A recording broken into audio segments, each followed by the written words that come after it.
Dear audience, today I am going to address to you and analyze the incident in the Radio Obiektivi program concerning the participation of Bessarion Mikava, the head of the Iberian Caucasian movement, and me, Nana Kahiani, the member of the Round Table of Political Parties and Organizations, in the above-mentioned program.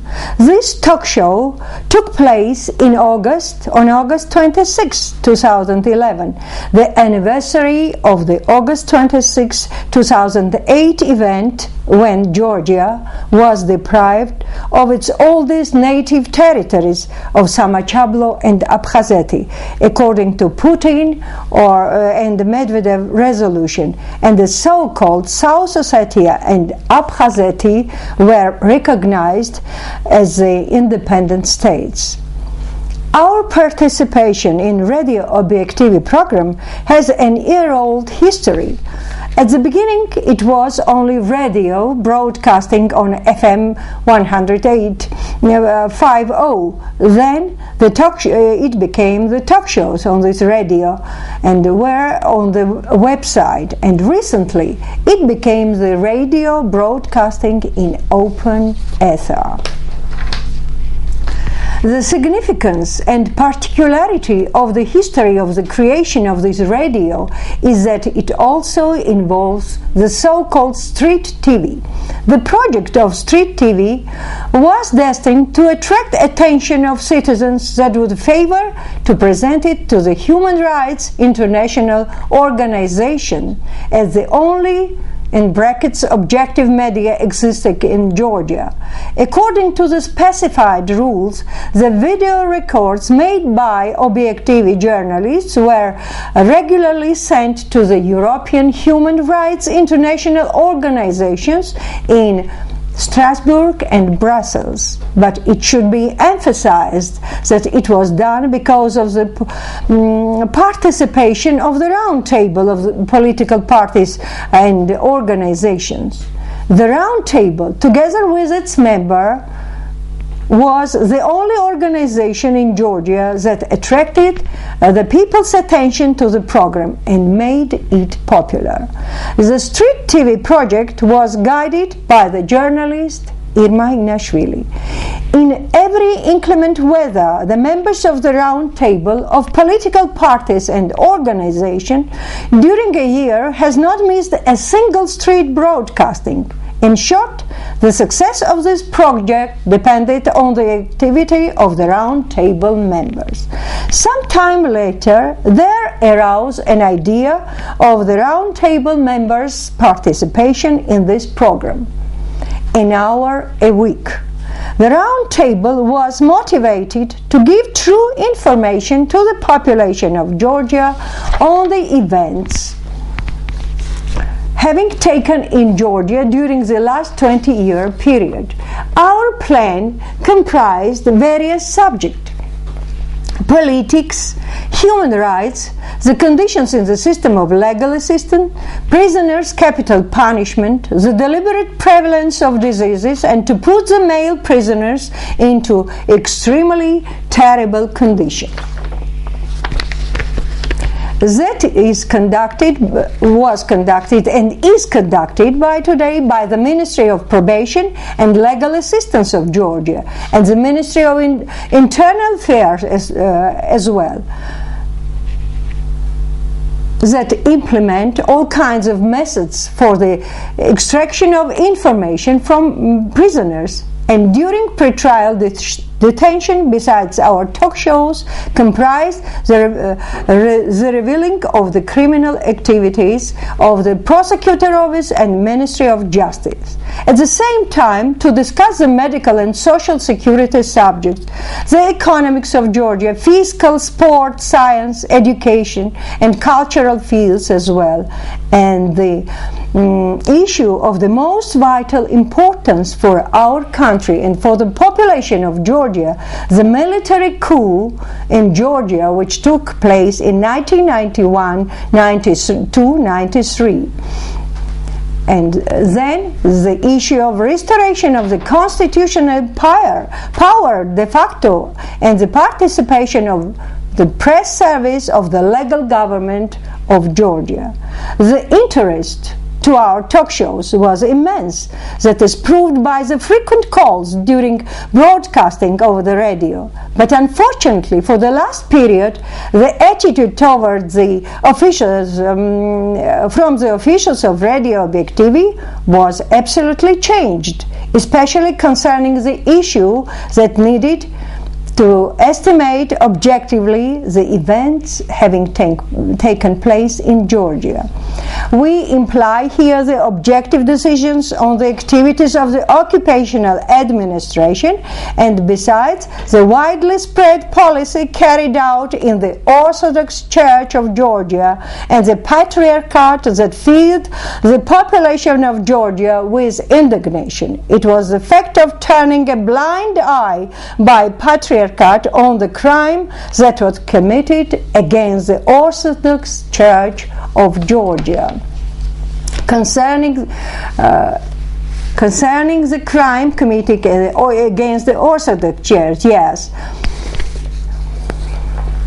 The Patriarchate, together with occupational administration, initiated the Passover of the Orthodox churches located on the territory of Georgia to Armenia and other non-Christian confessions.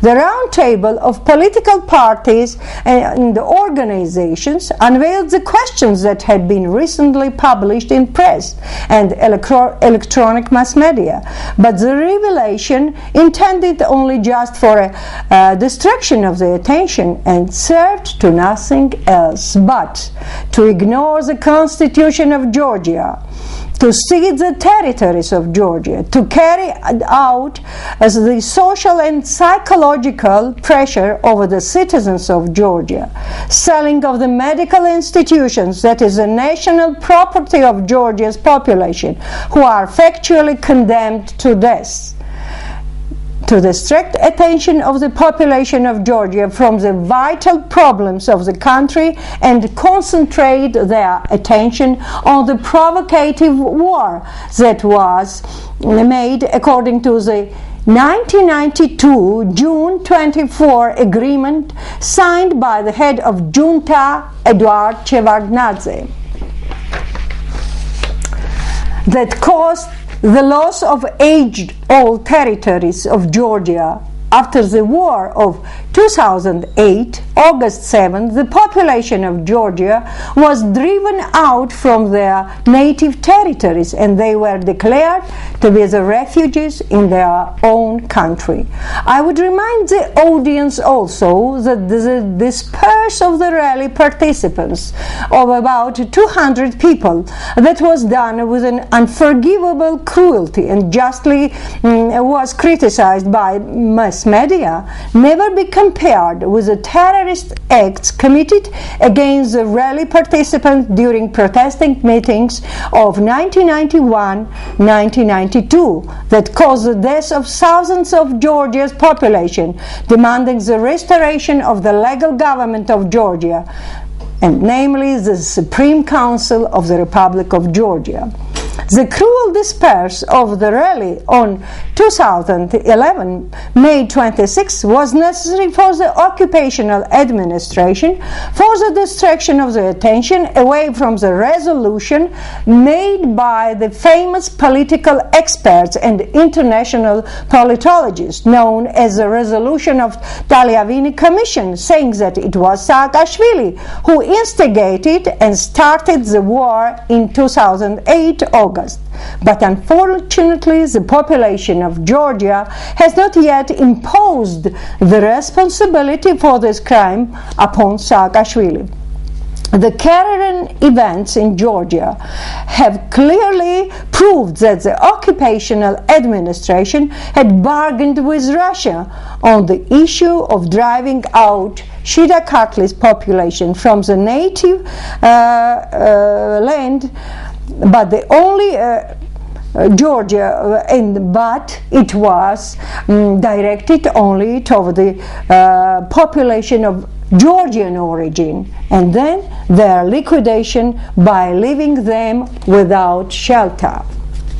I would also remind you the well-known 1992 June 24 Dagomisi Treaty. In order to conceal the truth of ceding of Georgia's native territories to Russian, ended by 24-hour-long talk show intended to cover government's crime.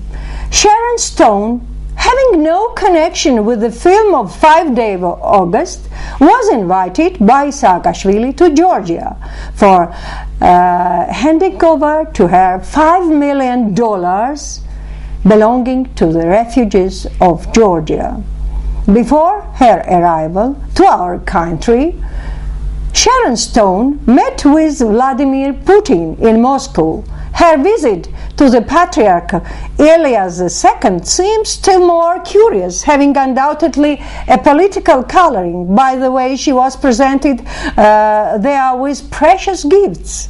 From Tbilisi, she left Georgia for Armenia and met Garagin II there. The topic of their conversation is unknown to us, but 2 days later, Garagin II arrived to Tbilisi for putting in a claim for 600 Georgian churches, allegedly of Armenian property. The Patriarch of all Georgia, Elias II, passed this claim over in silence. Whatever is proved by the records of Synod Council as well as a resolution made by the occupational administration to satisfy the claim laid by Armenia. The declaration made by the head of the Armenian Church and provocative articles in Georgian mass media were directed to instigate the contradiction between Armenians and Georgians, with both sides being the losers. Thanks to reasonable restraints of the population of Georgia, we did not witness the bloodshed between the Georgians and Armenians. At the same time, mass media acted as instigator, stigmatizing Georgians as xenophobists. The best proof to it is Sturua's statements made on the radio and on TV. On 2011, 8-11 August, the newspaper Asaval Dasavali published an interview with Robert Sturua, who said, "I don't think Armenians will be glad if their president were Georgian." Just on the pretext of these words, Sturua was dismissed from the post of the art director of Rustaveli Theatre. And then it was followed by the campaign of Sturua's supporters. See Asaval Dasavali, number 32, 33, 34. Radio Obiektivi appeared among the supporters and even made it a top topic of their programs on the alleged political persecution of Sturua. It seems unbelievable that Sturua is missing the president of Georgian nationality, since it is well known to the public that he was an unmerciful enemy of President Zviad Gamsakhudia, who laid down his life for Georgia's state independence. The severe xenophobic exclamation made by Sturua doesn't belong to the person considerate to the problems of his native country. It only served to no purpose but the contradiction of the two nations. It is worth mentioning that Sturua has not started his fighting against Georgian state just now.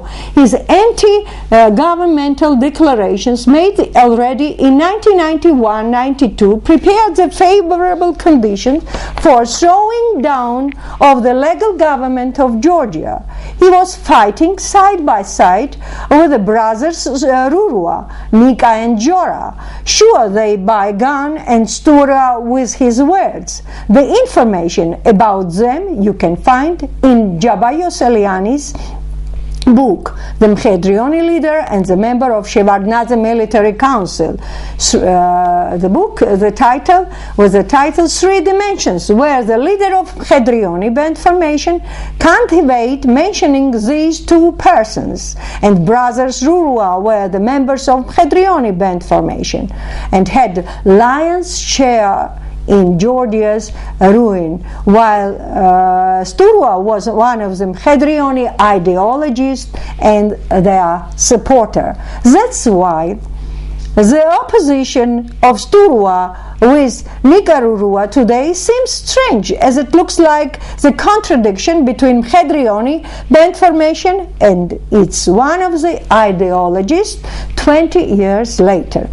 But everybody guessed that it was intended to disguise the fact of demanding of 600 Georgian Orthodox churches on the territory of Georgia by the Armenian Church. Now, some biographical facts of Sturua. In 1991, he was sent to Finland on a special mission by Eduard Shevardnadze to discredit President Zviad Gamsahurdia.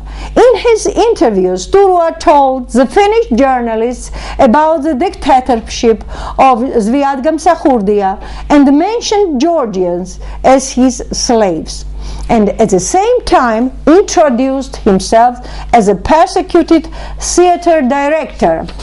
But fortunately, as it is known to everybody, Helsinki is a cradle of human rights democratic declaration, and its journalists did much in order to tell the truth to the public about Sturua's scandalous words on Zviad Gamsahurdia's alleged dictatorship, with the aim to discredit the beloved president of Georgian population, elected with 87% of votes against 13%.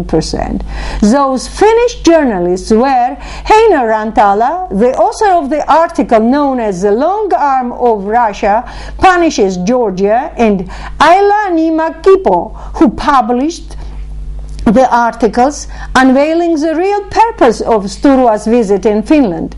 It turned out that the so-called theater director 3 years earlier had signed the contract with Finland Theatre and was never been persecuted from Georgia. So Sturua was revealed in anti-governmental and anti-national activities. The difference between those Finnish journalists and the journalists of Radio Obiektivi, the protectors of Sturua, is evident and quite natural, as far as almost all of them supported and sympathized those who threw down the legal government of Georgia in 1991-92.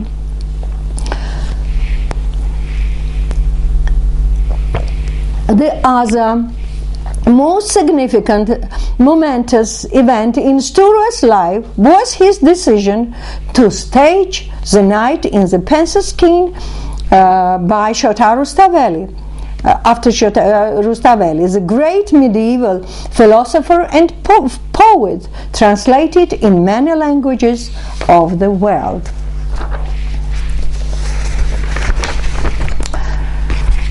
His aim was to prove that literary, by staging this poem, his aim was to prove that literary masterpiece of worldwide significance was an idiocy.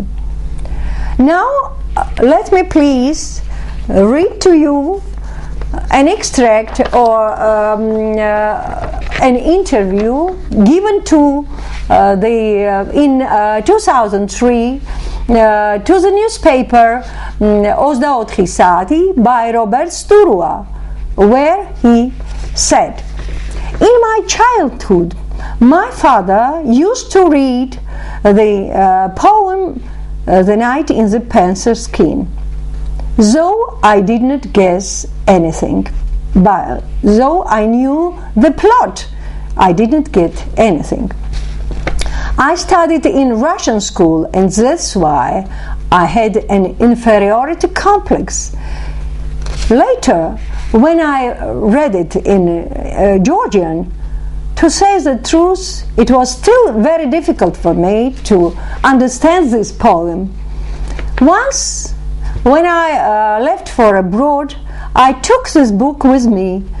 I again wanted to understand why this book is so great. Even now I am interested in it. I wonder what the main characters of this poem doing, and what their lovers are doing there. It is an absolute nonsense. They are running away somewhere. They are crying. They are killing somebody, and they are killing the tigers. For me, it is an absolute chaos. It seems to me that it was written in order to criticize Georgian traditions, since the author couldn't write about the humbleness or about the inferiority of Georgians, about mean character of Georgians. He somehow tried to romanticize it, to make it romantic. Then I invented a character who has a kind of hatred towards this book, but still he is going to stage this and to prove that this book, and to show to Georgians that this book is an idiocy. One cannot believe that this is your native encyclopedia, which expresses Georgian spirit. No, I am against it, because they are speaking only about the ideals, about the romanticism, and nothing is said about the truth.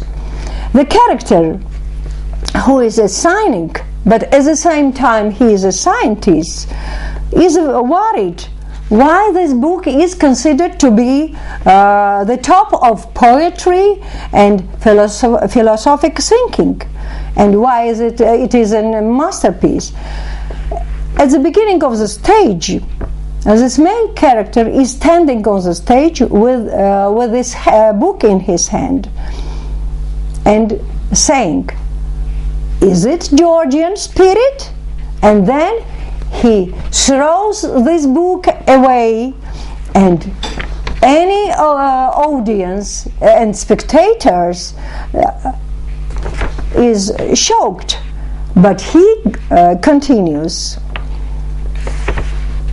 I have 5 copies of his dummy in the box, ready to throw it into the recycled bin. That's it. So, about this scandalous, I would say, article and interview, were written many protesting articles in Asaval Dasavali and other newspapers. For example, the Reverend Scholar Revaz Baramidze, Rustavelologist, called Sturua not ignorant but immoral person. As for us, we would put a question to this gifted, in brackets, director, and the person again loving Rustaveli, so as to see the theater named after Rustaveli and then finding shelter there, though we knew that he was appointed there as an artistic art director during Shevardnadze period, when Shevardnadze was during the Soviet period, when Shevardnadze was Central Committee Secretary. The enemy of Georgia had planned to fight against Rustaveli, and he made it, and he tried to make it on the arena of Rustaveli theater itself. It's not the only. Now I want to speak about generally the slanderous declarations of Sturua. It's not the only case when Sturua slandered and insulted the Georgians. He accused Georgian people of anti-Semitism. During the visit to Jerusalem of the group of Georgian delegation, Shimon Peres expressed his great gratitude toward the Georgians, saying, "You Georgians are miraculous people. The Jews from all the countries, on their departure and coming to Israel, to their homeland, are talking about the persecution. We're talking about the persecution and ill treatment they endured in all the countries of the world. Georgia is the only country the Jews are missing and are nostalgic of the relations they had with Georgian people." While being among the Jewish public, the notorious theater director's reply was amazing, and I am sure it amazed the Israeli society as well. Now listen to Sturua. This story, what was his opinion about this Shimon Peres praise of Georgian people? This story is true and at the same time is quite right. It's well known that in Georgia there never existed anti-Semitism. To my mind, containing the Georgians made a kind of restriction for Jewish people in Georgia, having confined them in their sphere of commerce and business. That is the reason that unfortunately Jewish people did not take active participation in the intellectual, spiritual or social life of Georgia, playing a minor role in contrast to the other countries where the Jews had the leading role in cultural life of those countries. It was the destiny of the Jews to contribute something significant to the countries they lived in, but Georgia deprived the Jews of this and lost much itself. It is Asaval Dasavali in the newspaper Asaval Dasavali, 2007, 15/21 October, number 49.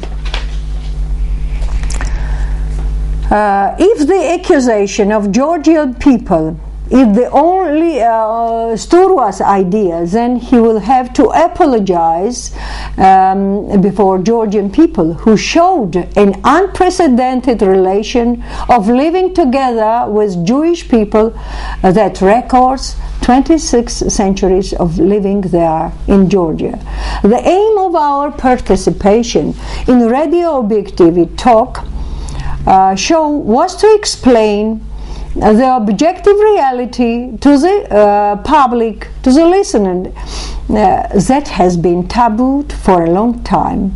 But Radio Objektivi staff expressed great hostility, violating the law of freedom and of press and bursting into the studio in the open ether. The general and they were the general director of Radio Objektivi, David Tarkhan Mouravi, and his companion, a certain Gobechia, who is the, in brackets, honorable son of his, again in brackets, of his honorable father,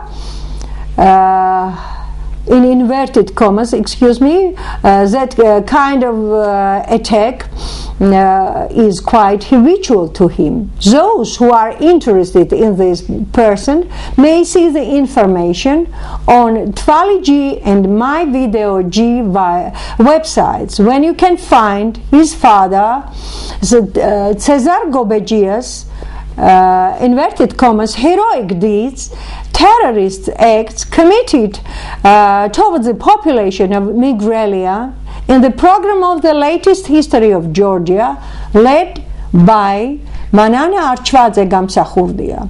We would also like to remind you they attacked into the TV channel Kavkasia and Imedi, which is much talked of issue up to now. But this is a new special group of Radio Objektivi staff who is ready to attack any differently minded person directly in the open ether. These so-called staff and their respondents, chosen and selected by themselves, are concentrated on Kranisi resident and its dweller, Eduard Shevardnadze, a person who brought disaster to Georgia and is actively supporting them. Aren't you curious about their age-long relations? What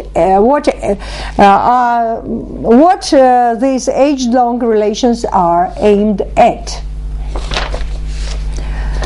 Sturwa aimed to insult and discredit Georgia people. He had to sound to make it known to Georgian people that Jewish people lived very badly in our country, well treated very badly in our country. Concerning these questions, the representatives of Radio Objektivi, a certain Manjavidze, and the technical person Julia, officially through their radio spread this slanderous declaration, and on our participation in the talk show explained, as the support of occupational administration. Though we warn the Radio Objektivi not once that we never agree with any of Saakashvili's decisions and generally of occupational administration. We demand from the staff of Radio Objektivi to apologize for these words through their radio broadcasting, otherwise they will be accused of any anti-governmental activities that is led by the Objektivi so-called staff. It's also worth mentioning that 80% of the guests invited to Radio Objektivi participated in the throwing down of the legal government of Georgia under the leadership of Eduard Shevardnadze in 1992-93. The lion's share of bringing Shevardnadze to Georgia belongs just to them, to this so-called intelligentsia. Anti-constitutional activities such as the seizure of the cinema house by the activists of coup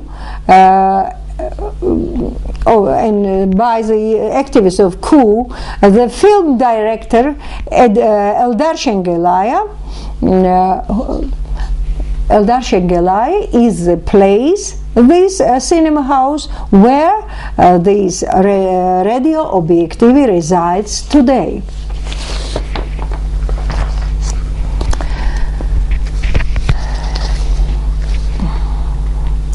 Now, a few words about Georgia's politics.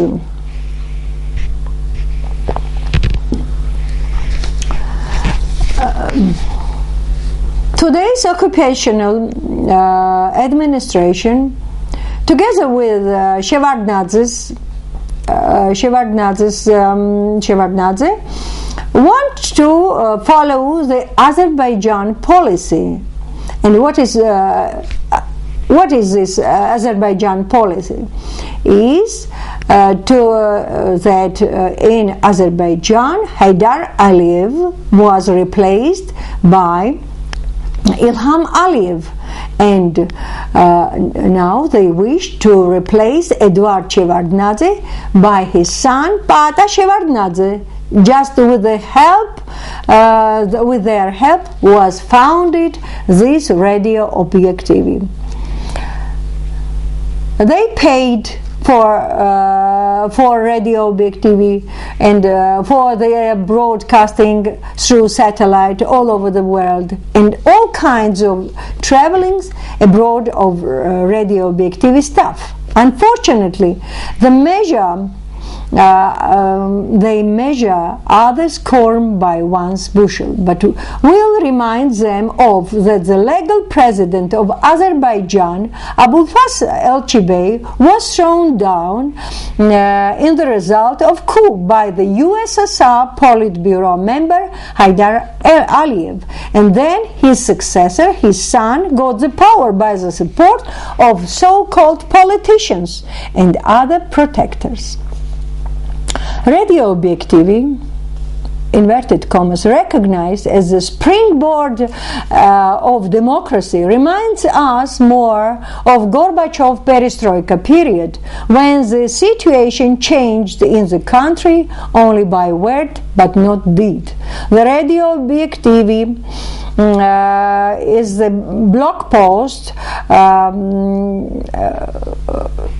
that said a last word by bursting into the open ether of the studio and managed to suppress the freedom of speech in the open ethers. Besides, the general director, absolutely incompetent but still supporting Sturua, addressed to the public about Shota Rustaveli poem The Night in the Pencil Screen, the masterpiece of Georgian literature, medieval literature, what was beyond the bounds of moral and journalistic ethics, committing even worse crime against the native country than Sturua himself, insulting the poet Shota Rustaveli as the poet, so the Rustavelology itself. Besides, he ignored openly the history of Georgian church and Rustaveli scholars, who for a long time before had studied this question. Tarkhan Mouravi, being absolutely ignorant in this sphere, had the impudence to speak concerning this issue. It seems that Sturua and his supporters wanted to say, inverted commas, a new word in this field. Besides, the head of Radio objectivity took the whole ether time and deprived the guests of this talk show to participate in their program, having exposed his attitude toward the issue, violated the journalistic ethics. First, he made corrections of the speech to the talk show journalist and suggested to go through a course of speech training. It should be mentioned that during the last Shevardnadze Saakashvili period, not once were recorded by us, the TV and radio journalists, inadmissible defects and poor speech. That the most part of the population of Georgia has been complaining about it. At the same time, we can name lots of guests of the talk shows who, because of their indecent, unseemly expressions, can't give the information to the audience that makes a decent person burn with shame. In case of need, we can name all of them. Tarkhan Mouravi is worried about the often mentioning of the Patriarch of Georgia on their program, and at the same time of Sturua. But in reality, the main reason of his discontent was the estimation made by us of Shevardnadze-led 1991-1992 military coup. And the deeds, inverted commas, his successor Mikhail Saakashvili. Even a single mentioning of Zviad Gamsahurdia is a serious blow for them, since it reminds them the crime committed by them that made Georgia lose its statehood.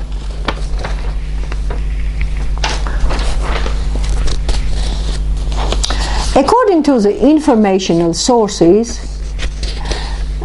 see Caucasia TV Digest, it became known to us that the 20% of the children of Georgia's population won't be able to get education, and that Georgia is included into the list of ruined countries. It's a terrible qualification generally for. This is the result of the ideology of Sturwa and his fellow men who took part in throwing down of the legal government that led the country to such intellectual and spiritual disaster. Unfortunately, they still don't feel the responsibility for their activity committed. They don't care what a tragedy they have brought to Georgia's population. Sturwa will never be a person whom Georgian people should follow. Though by this PR campaign was planned to conduct a coup that would involve the population of Georgia into protesting rallies and that would end in the replacement of the so-called government by the legal one. Already we should underline that already in 2007 Sturwa in the newspaper Asal Savali in the column of Kvirginosani, so-called Kvirginosani, was speaking about his plans of leaving the theater, but before his departure he intended to stage the poem and make sure the public what an idiocy it is. His primitive intentions are so shameful and not characteristic to the intellectual person. By staging this poem, he wanted to put in a dilemma before the audience that has never been spoken by anyone, any normal person. His narrow-minded intention was to clear up the reason of sending by the main character of the poem, Princess Tinatin, her beloved Avtandil, who had never seen the unknown knight before, asking to find him and bring him to the kingdom. His attitude towards Rustaveli's poem speak about his immorality, about the immorality of his mind. The great poet in his poem speaks that only the clever man can guess the main point of the philosophic work. Thank God there is not short of such men in our public, but Sturwa is not a man Rustaveli pointed to. God Almighty will never let anyone, by insulting the national heritage, as this poem is, the night in the Pensiski, be staged the poem to such a person as Sturwa is, because this book for our people was a relic and is a relic nowadays, who together with holy book used to present the bride with it as the most precious wedding gift. Sturwa's idiotic ideas are directed toward the young generation who are already brought up on Soros educational system that is led by the Ministry of Education and Culture of Georgia. The officials of this institute by steals are withdrawing the masterpieces of old and modern Georgian literature from the school program, depriving the young generation of studying the best literary heritage of our country.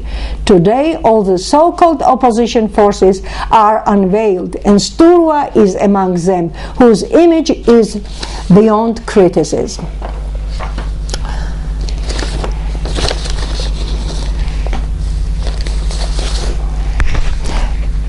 Now let's go back to the Radio Objektivi general director, who was so bold as to interfere in the field of absolutely unknown to him, and generally was beyond the competence of his so-called knowledge, violating the elementary norms of journalistic ethics concerning Shota Rustaveli's fresco on the pillar of Jvari, in translation Cross Monastery in Jerusalem. He threw doubt upon the identification of Rustaveli fresco. and opposed the guests of the program. By his words, he factually justified the act of vandalism committed in Jvari Monastery in 2004, having wiped off Shota Rustaveli fresco from the pillar of the church. It seems he has never heard about the address of his favorite and authoritative person, His Holiness and Beatitude, the Catholicos and Patriarch of the Old Georgia, Elias II. Let to the Beatitude and the Patriarch of City of Jerusalem and all Palestine, Irenaeus. Let me read this letter. The address of the Catholicos Patriarch of Old Georgia, His Holiness and Beatitude, Elias II, to the Patriarch of the City of Jerusalem and the whole Palestine, His Beatitude Irenaeus. Your Beatitude. The reason of my address to you is the act of vandalism recently having carried out in Jvari Monastery that had shocked the whole Georgia and besides has attracted the attention of international public. Shota Rustaveli is not only the pride of our country, but he's one of the most famous poets of medieval world. That's why it should be protected by everyone, and it is a great honor for everybody that 12th century old fresco is survived up to now.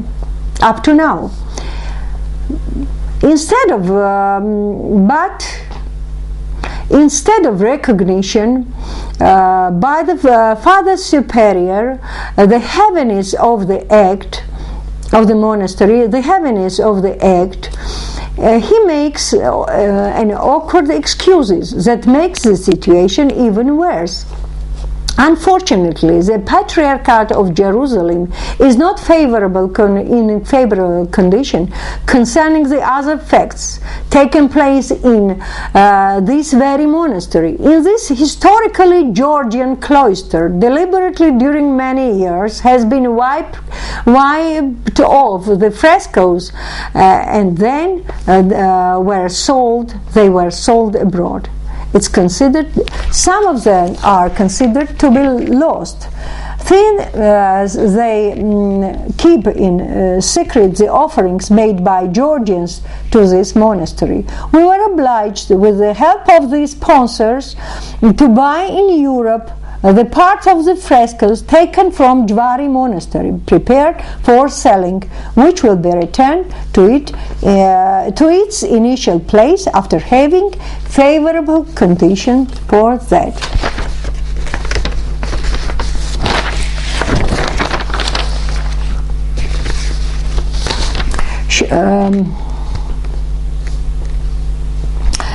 Shota Rustaveli, Jvari Monastery of Jerusalem, in Jerusalem, was kept in this monastery. Was kept the fresco. The information about it was kept in the museum in the Church Museum of Georgia. As for Tarkhan Mouravi's irresponsible claim concerning this issue, filled the population of Georgia with indignation, since it was obvious that it was beyond his poor knowledge. Now, let me introduce the article which was written in 1958 by the honored teacher of Georgian language and literature, Boris Kandelaki, who discovered the portrait already in 1958.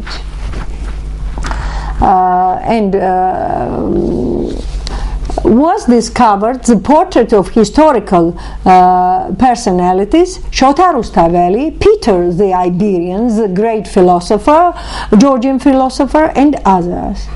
Shota Rustaveli portrait from Jerusalem, Jvari Monastery wall painting, Boris Kandelaki, 1958.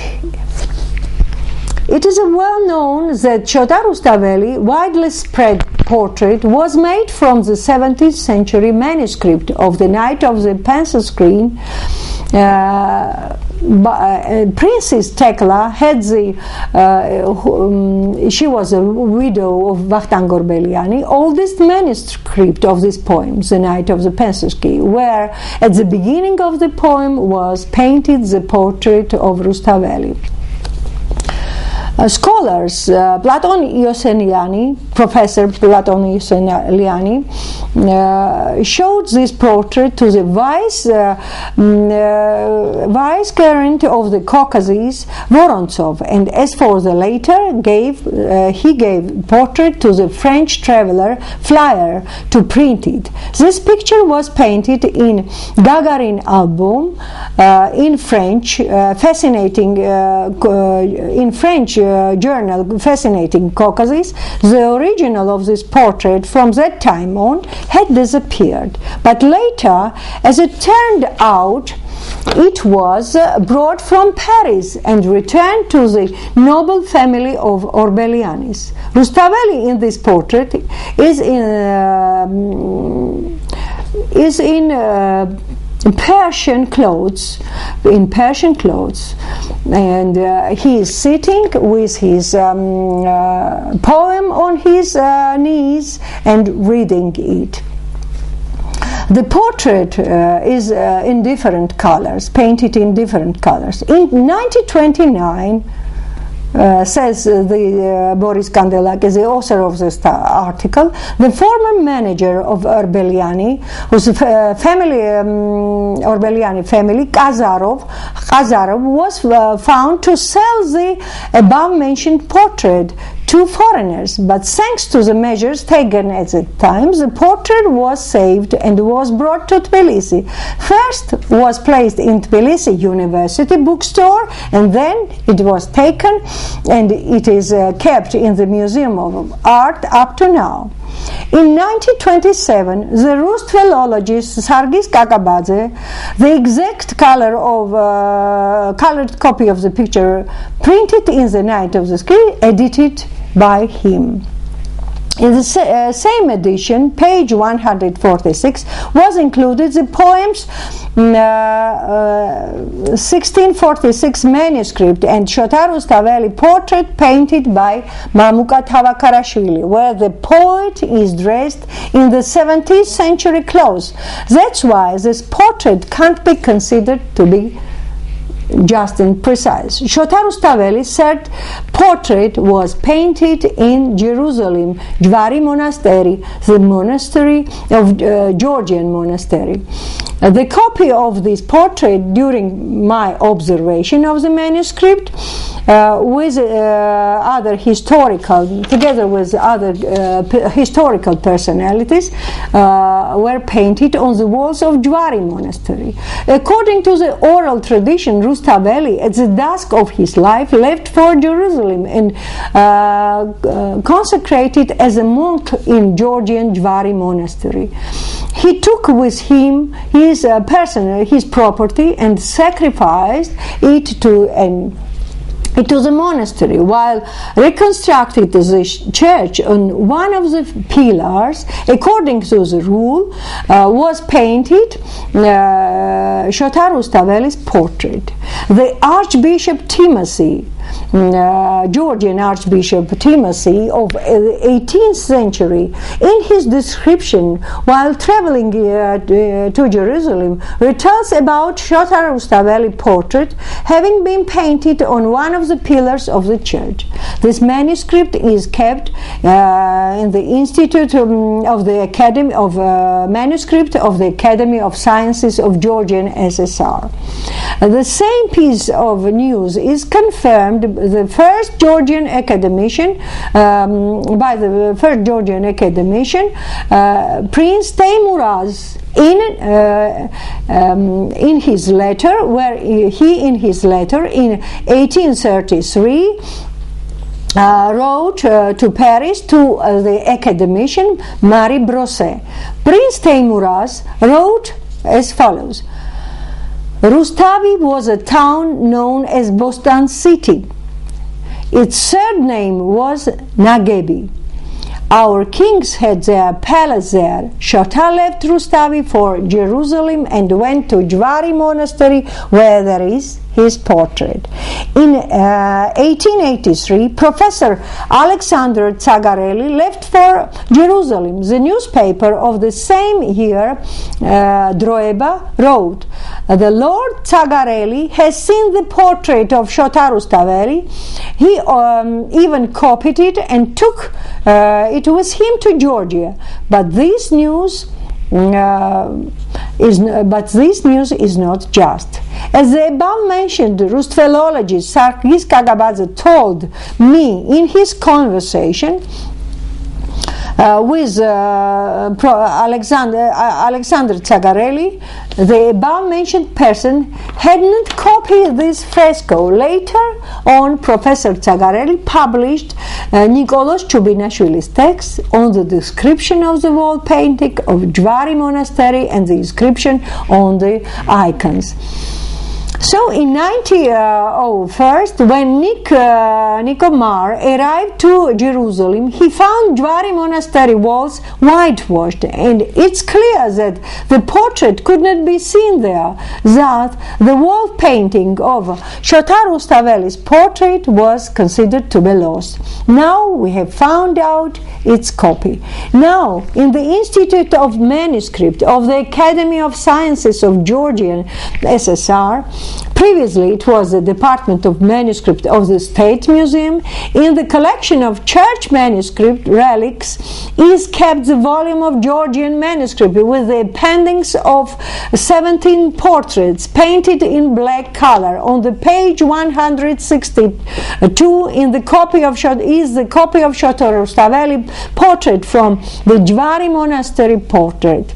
The author of this painting is Nicholas Chubinashvili, who in 1845 traveled in Jerusalem and described the monastery wall painting and inscriptions. This person, Chubinashvili, was the teacher was teaching in Tbilisi Noble School. He had scientific works in physics, mathematics, geography, archaeology, of Georgian Georgian linguistics, and linguistics of Georgian language. Nicholas Chubinashvili, the above mentioned manuscript, had gives the following explanation. While my traveling to the Holy City in 1845, May 3-4, I went for several times to visit the monastery, which was founded by Georgians from ancient times. As it was written by the Archbishop of Georgia, Timothy, who visited Jerusalem in 1757-1758, Nicholas Chubinashvili described Shota Rustaveli's portrait as follows. Below there are painted of the saints Maxim the Confessor and John Damascus, and between them the old man crouched on his knees with white and long beard, the white headdress, dressed in green clothes, red belt and white collar on his shoulder, where is written, God have mercy, the painter, Shota Rustaveli. The words of Nicholas Chubinashvili after his death the work was left to his nephew in Pittsburgh, David Chubinashvili. As it seems out, David Chubinashvili, after the death of his uncle, collected all his works and filed in one volume that is written in the golden inscription made in Russian on the cover of the book. The volume includes the wall painting of Dvary Monastery, made according to the drawings brought from Jerusalem to Pittsburgh, and the above-mentioned Nicholas Chubinashvili works. Each portrait had its own Russian inscription, and among them Shota Rustaveli's portrait as well. Now we are publishing this copy of the portrait, which is presented in the above-mentioned manuscript. Above-mentioned manuscript.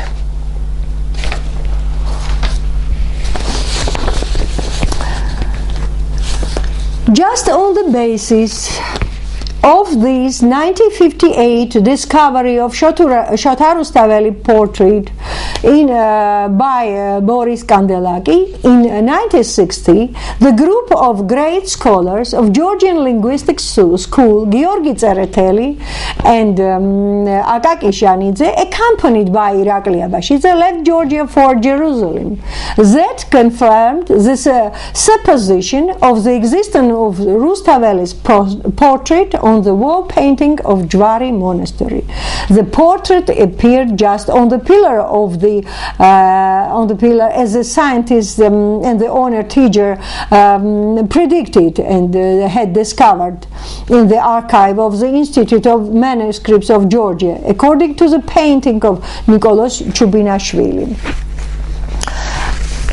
Now let me read just the article written by Georgi Tsereteli and Akaki Shanidze in the same journal, Sabchota Sakartvelo, Sabchota Khelovneba of 1960. Shota Rustaveli portrait in Dvary Monastery, great discovery in Rustvelology. I am deeply astonished why Georgians ignore the holy sport of our Georgian ancestors, and why they left their place of many misfortunes of Georgian clergymen there. Couldn't they come and get news from the manuscripts and on the stones of this church, the history of ancient Danes of Georgia, and bring it to our motherland? Woe to us for having such a stupid nation doing that. These are the mournful words of the 17th century Georgian public man Timothy Gabashvili over the cultural monuments founded throughout the centuries in Palestine that by that time were already seized by other tribes. Once upon a time, Palestine was the most significant center of the cultural creative work of Georgian nation, where was kept not one genius creative monuments of art were kept. Only in Jerusalem, Georgians owned about 40 monasteries and churches and several guest houses where the visitors from Georgia and Greece could find their shelter. The construction of the monument started already in the 4th and 5th centuries. Throughout the history, Georgian churches and monasteries were sounded Georgian language and Georgian chants, and was carried out an intensive and fruitful creative literary and cultural work. Through the course of time, after Turks, Crusaders and other invasions, these monuments were ruined and are extinct now, but those which survived were seized by others. Among the antiquities, Dvary Monastery of Jerusalem, which proudly stands in the olive orchard as the greatest cultural monument in Palestine. According to church tradition, the finding of the place was of the place for the erection of the first Georgian monastery in Jerusalem belongs to the first Christian king Miriam. The construction of the present church, as it is known, started in the beginning of the 11th century by the hermit of Holy Saba monastery, Georgi Prohore Rustaveli, by the support and initiative of the greatest Georgian saint fathers Ephemius and Georgi Mtatsmindeli, one of the famous founders of Ivironi monastery on the Mount Esses. Jvari monastery is one of the brilliant monuments of architecture in Palestine. It is factually a city fortress which is surrounded by a high fence. Inside there is a complex of 3 and 4 storied buildings with multiple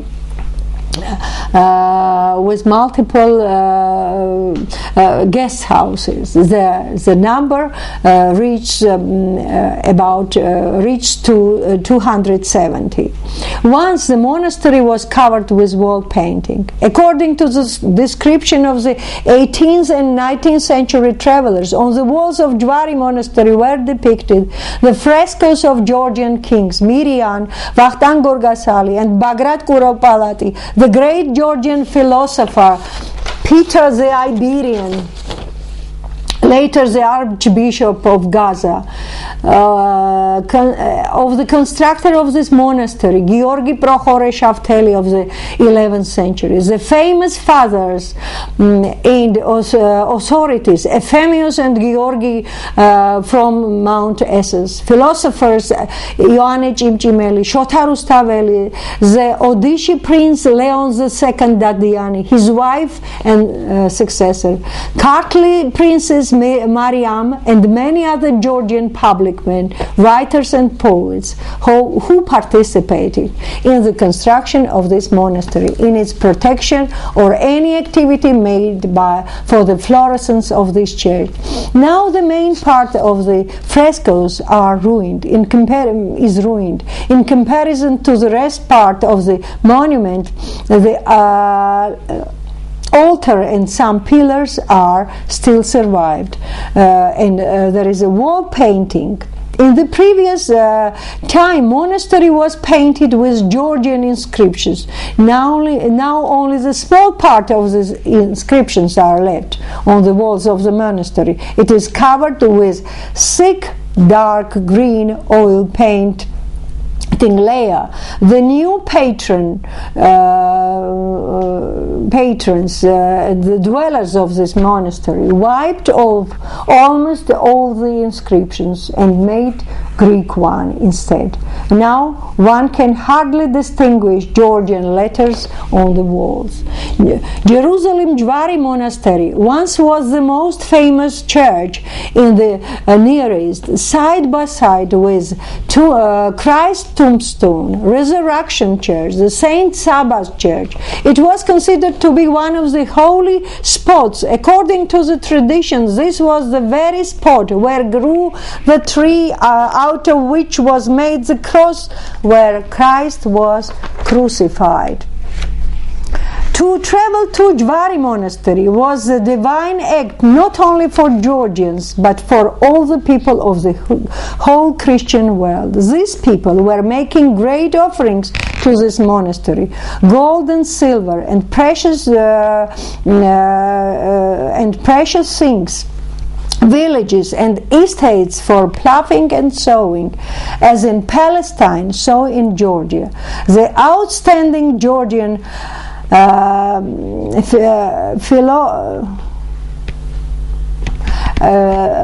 bibliophiles were with the books and manuscripts in Jvari Monastery. Soon it became the center where were recorded lots of manuscripts, but the Jvari Monastery is precious for us since its name is connected with the name of Shota Rustaveli.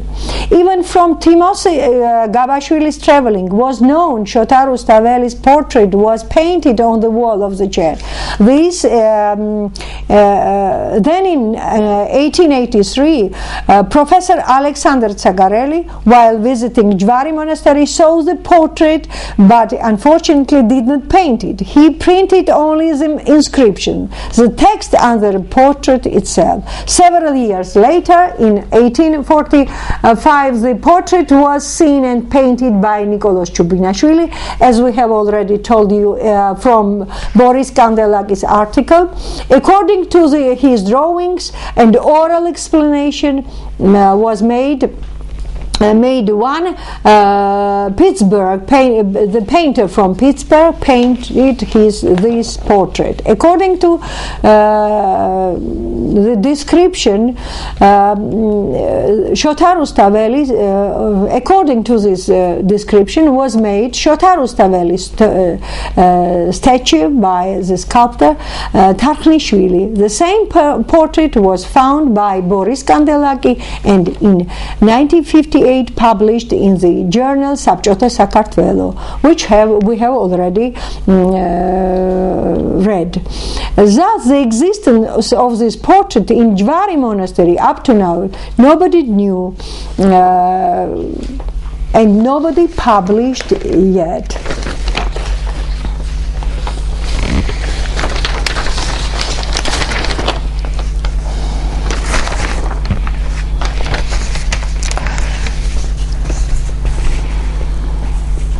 Now, a few words about the inscription, which was found under the portrait. Already in the 80s of the previous century, the portrait was considered to be lost. Academician Nikomar could not find it while traveling in Jerusalem, as we have told you. The unknown person who used to wipe off the trace of Georgians in the monastery put on a thick layer of colors under the portrait and on the fresco and on the inscription as well. This year, in October, the special expedition for the observation of antiquities, mostly the materials concerning Rustaveli, left Georgia for Jerusalem. The text under the portrait was so difficult to distinguish the letters that we lost the hope to restore the inscription, and the whole text is itself. The text found by Alexander Tsagareli runs as follows. God have mercy on the painter of this fresco, Shota Rustaveli. Now, when the text was restored, the issue is simply resolved. The word Rustaveli doesn't belong to the title. It is divided into two parts. The first two letters, Ru, are written on the left.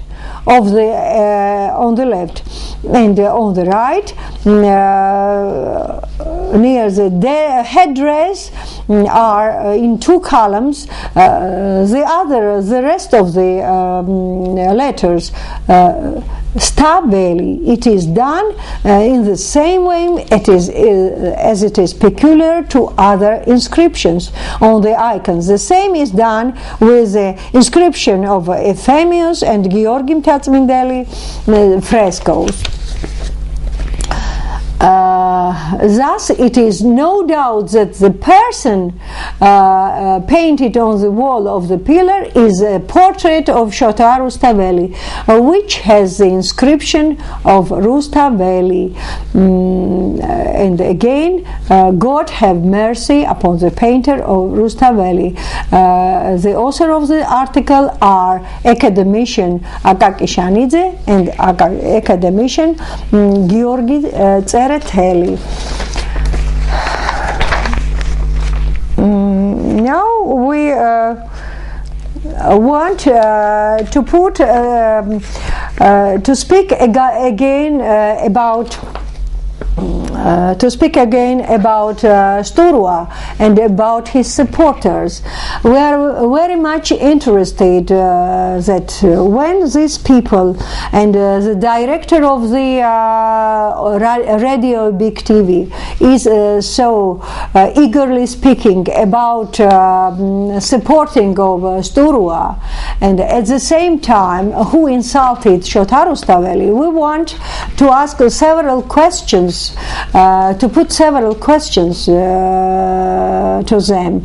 And the first question is, of course, that why, if Sturua was so much interested in Georgia's statehood and in Georgia's welfare, in the future of Georgia, why he did not say a word when in 1991, 1992 and 3 was thrown down the legal government of Georgia and was assassinated President Zviad Gamsahurdia.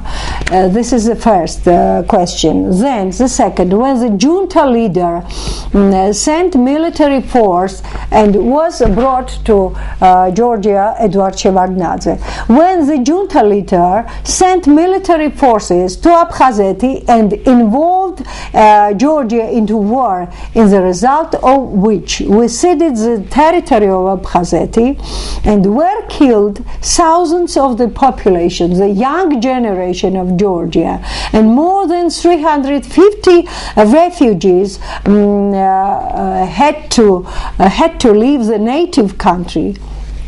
Third, when Eduard Shevardnadze in 1992, June 24, signed the Dagomisi Treacherous Treaty. Fourth, when the junta leader Shevardnadze prolonged for 25 years the term of Soviet army in Georgia.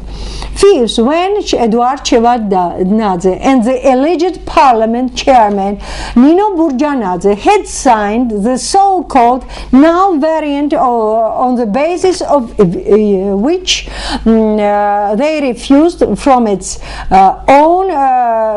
own Soviet Union share. When the territories of Georgia were ceding according to the plan, when the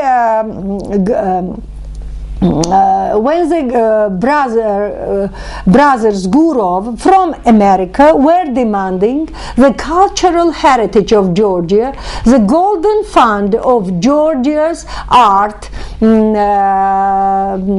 protected and being returned to Georgia by Saint Eftime Tagaishvili, and now already canonized, and he is now canonized as a saint by Georgian Church. The next question, when Shevardnadze and Jabai Yoseliani band formation Hedrioni attacked and devastated the western part of Georgia, Mingrelia, robbed and punished the innocent population there, shooting them dead in the streets. When in Tbilisi were shot the meeting with the participation of 500,000 citizens of Georgia who were protesting just and who demanded the restoration of legal government of Georgia. When Georgia was attracted by Soros attacked by Soros educational system, and our country finally was ruined. In our country was finally ruined the education system and the science which existed on a quite highest level.